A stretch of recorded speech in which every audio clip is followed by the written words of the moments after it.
జాగృతి జనం బాటలో భాగంగా మల్కాజ్గిరి నియోజకవర్గంలో జాగృతి అధ్యక్షురాలు కవిత పర్యటించారు.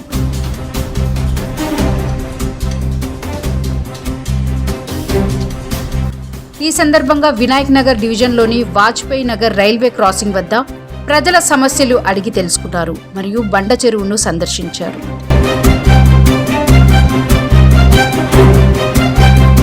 ఈ సందర్భంగా జాగృతి అధ్యక్షురాలు కవిత మాట్లాడుతూ, జాగృతి జనం బాట ముఖ్య ఉద్దేశం ప్రజల సమస్యలను ప్రభుత్వ దృష్టికి తీసుకురావడం, తద్వారా ప్రభుత్వంపై ఒత్తిడి తేవడమే ముఖ్యమని కవిత తెలిపారు.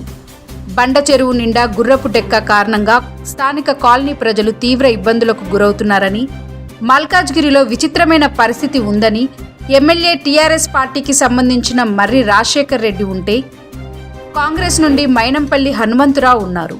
వీరిలో ఎవరు ప్రజల సమస్యలు తీరుస్తారో చూడాలని వ్యాఖ్యానించారు. రైల్వే క్రాసింగ్ వద్ద శిలా పలకాలు కనిపించాయి కానీ ఎలాంటి పనులు ప్రారంభమైనట్టు కనిపించలేదని రాజేందర్ గారు దీనిపై దృష్టి సారించాలని డిమాండ్ చేశారు.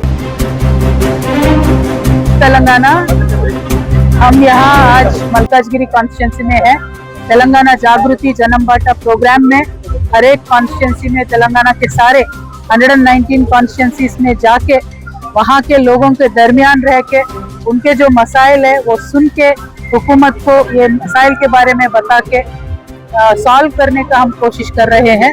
आज मल्काजगिरी में जहाँ बंड चेरुवु है, यहाँ पे बहुत ही सारे कॉलोनी से पूरा रेसिडेंशियल एरिया है और इस लेक को क्लीन करके 2-3 साल से ज्यादा हो गया है और यहाँ बहुत ही ज्यादा मच्छरों का पूरा कूड़ा यहाँ फेंकने का और ये फेंसिंग भी आधा आधा किया हुआ है. इन सारे चीजों से बहुत ही ज्यादा दिक्कत हो रही है यहाँ के लोगों को. हम हुकूमत से डिमांड करते हैं आप जल्द से जल्द इस मसाइल के ऊपर गौर कीजिए और इसको सॉल्व कीजिए.